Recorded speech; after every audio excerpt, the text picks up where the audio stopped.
Shalom, Bapak Ibu dan saudara-saudari yang terkasih, jumpa lagi dalam Sikat Sabda Iman Katolik, hari Selasa 31 Januari 2023. Hari ini gereja memperingati Santo Yohanes Bosco, Imam. Bacaan dari Injil Markus bab 5 ayat 21 sampai 43. Marilah kita siapkan hati dan pikiran kita untuk mendengarkan sabda Tuhan. Semoga Tuhan beserta kita, sekarang dan selama-lamanya. Inilah Injil suci menurut Markus. Dimuliakanlah Tuhan. Sekali peristiwa setelah Yesus menyeberang dengan perahu, datanglah orang banyak berbondong-bondong lalu mengerumuni dia. Ketika itu Yesus masih berada di tepi danau. Maka datanglah seorang kepala rumah ibadat yang bernama Yairus. Ketika melihat Yesus, tersungkurlah Yairus di depan kakinya. Dengan sangat ia memohon kepadanya, "Anakku perempuan sedang sakit hampir mati. Datanglah kiranya dan letakkanlah tanganmu atasnya, supaya ia selamat dan tetap hidup." Lalu pergilah Yesus dengan orang itu. Orang banyak berbondong-bondong mengikuti dia dan berdesak-desakan di dekatnya. Adalah di situ seorang perempuan yang sudah 12 tahun lamanya menderita pendarahan.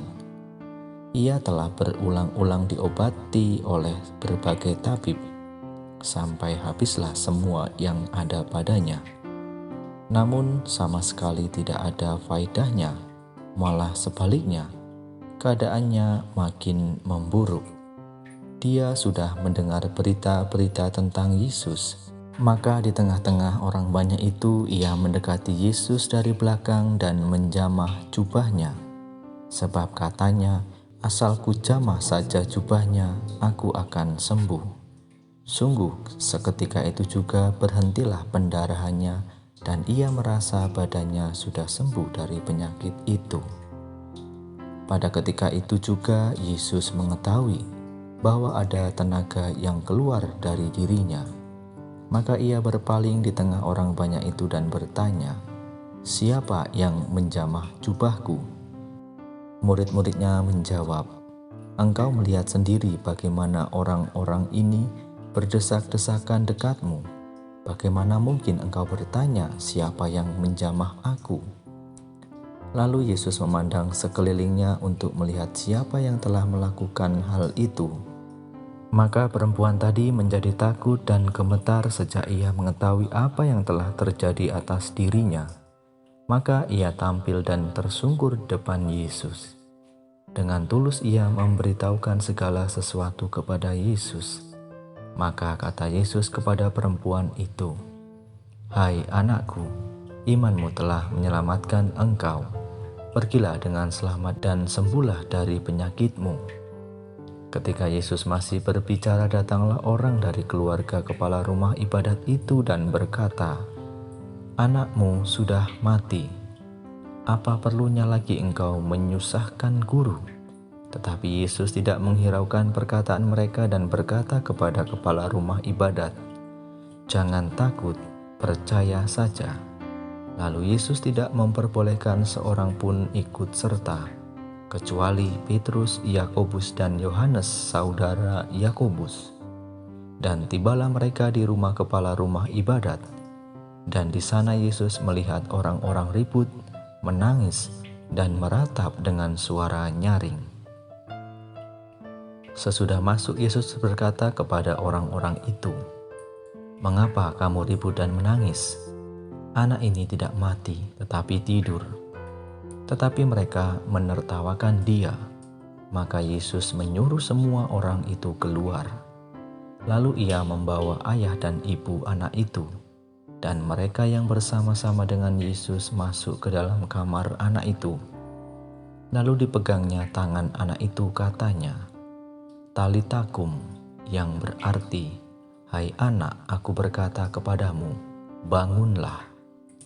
Seketika itu juga anak itu bangkit berdiri dan berjalan, sebab umurnya sudah 12 tahun. Semua orang yang hadir sangat takjub.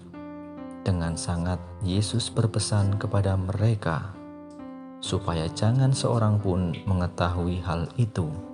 Lalu ia menyuruh mereka memberi anak itu makan. Demikianlah sabda Tuhan. Terpujilah Kristus. Bapak, Ibu, dan saudara-saudari yang terkasih, renungan hari ini akan dibawakan oleh Bapak Erasmus Musa dari Toraja Utara. Selamat mendengarkan.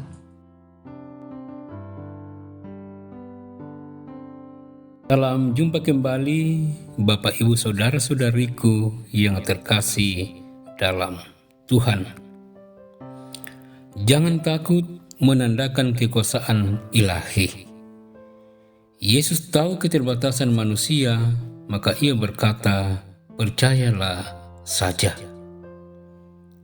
Dalam Injil hari ini, Yesus menjadi titik perhatian banyak orang yang berbondong-bondong datang dan mengelilingi Dia. Mujizat adalah keajaiban yang menyatakan kuasa dan kemuliaan Tuhan. Ketika Yesus berkarya di dunia ini, kerap kali Ia mengadakan mujizat-mujizat. Hal itu dilakukan agar orang yang melihatnya menjadi percaya kepadanya. Yesus menyembuhkan perempuan yang 12 tahun sakit pendarahan dan juga membangkitkan anak Yairus. Mujizat itu terjadi oleh adanya kepercayaan yang sungguh-sungguh kepada Yesus.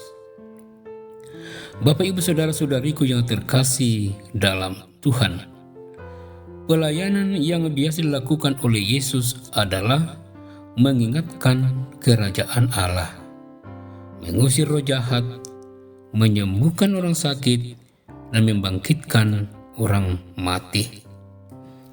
Semua itu dilakukan oleh Yesus untuk menyatakan kerajaan Allah.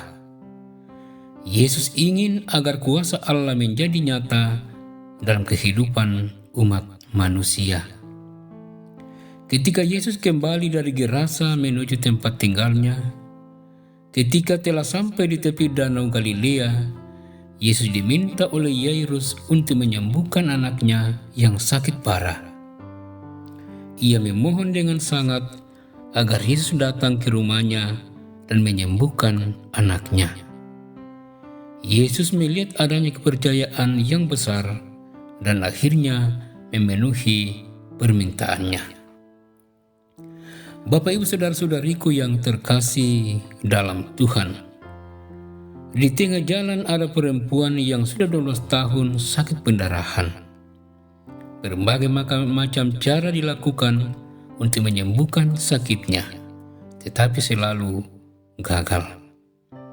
Ia meyakinkan dirinya dengan berkata, "Asal ku jamah saja jubahnya, aku akan sembuh." Kepercayaannya kepada Yesus membawa kesembuhan dalam diri perempuan itu. Ketika masih berbicara dengan perempuan yang disembuhkan itu, datanglah anggota keluarga Yairus yang mengatakan bahwa anaknya sudah mati dan tidak ada gunanya lagi mengajak Yesus datang ke rumahnya. Mendengar berita tersebut, Yesus menyatakan, "Jangan takut, percaya saja." Yesus tetap pergi ke rumah Yairus, dan sesampainya di sana, ia membangkitkan anak perempuan Yairus. Anak yang sudah mati itu bangkit lagi. Kepercayaan kepada Yesus lagi-lagi melahirkan mujizat. Bapak, Ibu, saudara-saudariku yang terkasih, maka marilah dalam hidup kita senantiasa berdoa agar Tuhan meneguhkan iman kita yang percaya kepadanya. Percayalah saja bahwa mujizat Tuhan masih ada hingga saat ini. Selamat merenungkan. Tuhan Yesus memberkati.